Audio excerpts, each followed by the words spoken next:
Good evening. My name is Campbell, Ken Campbell.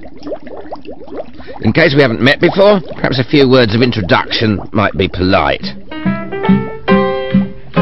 I've been trying to unravel the mysteries of the mind and consciousness. I've encountered some impressive brains. I asked them, when I see colour, what makes me consciously aware of what I'm seeing? The scientists said, the chemical reactions in your brain, but we don't know how or why. I travelled to see philosophers and asked, what exactly is consciousness? They said, being aware of what's happening to you, experiencing your sensations, having what they called qualia.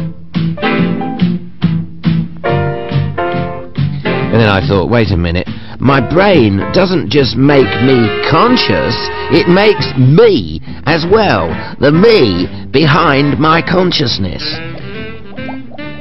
And that's when I realised that beneath the mystery of consciousness lay another, the mystery of the self. What was this sensation of it being me that's in here having my experiences? Did everything that was conscious also have a self? Or could you be conscious without a sense of self? I mean, what I really couldn't see was what made me me. What makes the me that goes to bed at night actually wake up as the same me in the morning? I mean, I could imagine something that had consciousness without a self, like the ants, but I couldn't imagine me without one.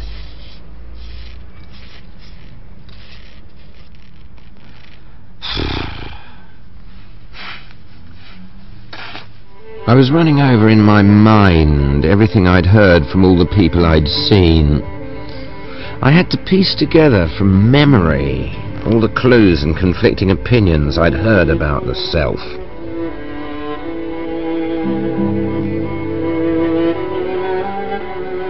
Was what made me me my memories or my soul?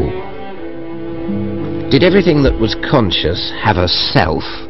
Or was it something beyond ground floor consciousness? That reminded me of what John Searle, the philosopher in California, had told me.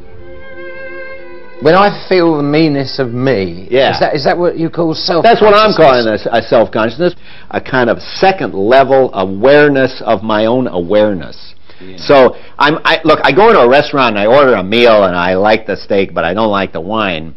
Now, that's just ordinary awareness. There's no self-consciousness. But now, suddenly, I start feeling angst. I feel it's all just too much. It's just, the whole experience I'm having is too hyper-aesthetic. It's too, it's just too rich. That's self-consciousness. When you start having consciousness about consciousness, when you start feeling aware of yourself as an agent having conscious states. So consciousness and self-consciousness are not the same. My dog has consciousness, but he doesn't have much by way of self-consciousness. He doesn't sit around thinking, what does it mean to be a dog in late industrial society? Whereas people do. They sit around thinking, my God, I'm feeling the angst of post-industrial man under late capitalism. That's self-conscious. But is that not just an increased vocabulary? Well, you've got more of a vocabulary. You've got to have a fancy vocabulary to have certain kinds of self-consciousness. The sort of highly involved Baroque forms of self-consciousness, where you wonder not only what you're going to do, but you question the motives and you question your questioning of the motives. You can't do that without language. So, here's me experiencing these things. Then there's me observing myself experiencing these things. Then an utterly baroque me undergoing an existential crisis about what I think about having myself observing me experiencing things. Yeah, I think I've got that. Yeah. I'd met a man who'd had one of these existential crisis things. Ian Howarth was an intelligent and successful businessman, but the extraordinary way in which his sense of who he was had come unstuck made me realise just how fragile a thing the self was. Yeah, so what happened then? How did you... How did you join a cult? Well, I was recruited rather than joining. I mean, no one gets up and sort of thinks, oh, it's about time I joined a cult.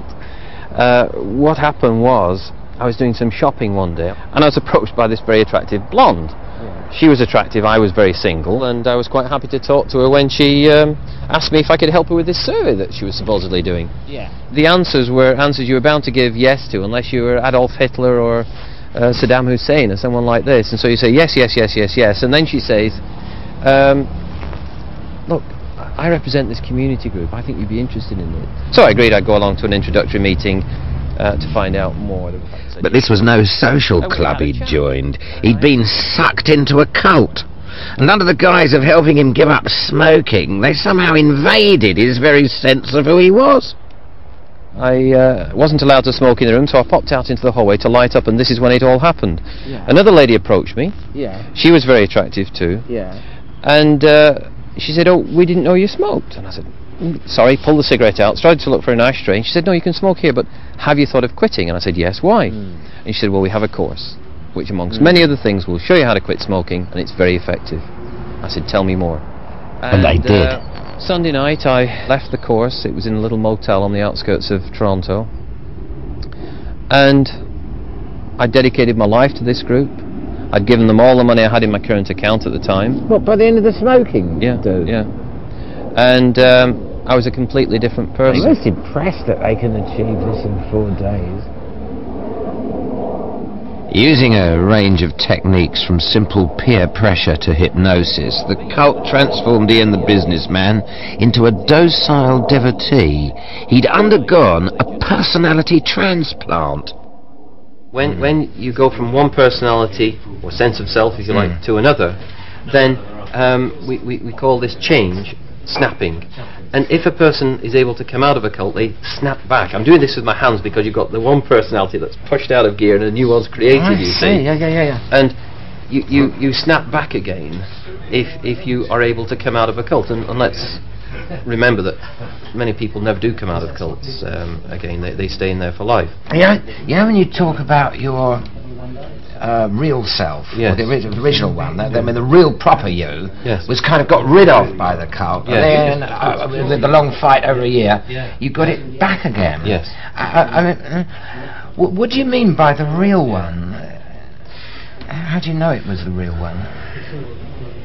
It's difficult for the person like me to know the real versus the cult personality at the time when you're going through it. I think the best people to describe the real you are people that know you well.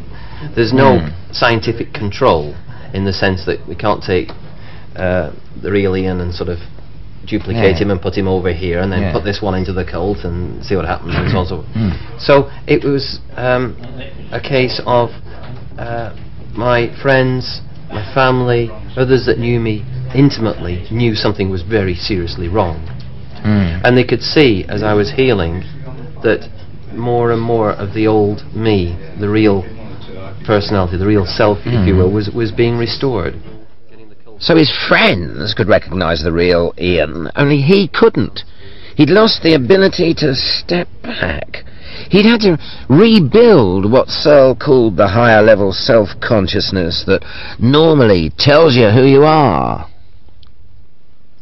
But I couldn't help feeling that this higher level self-consciousness was a bit like the idea that everyone had told me was impossible, of the little self, the little fella, the little geezer inside there. I mean, it's like, here he is in there, isn't it? You know, experiencing things for me, just like a little me inside me.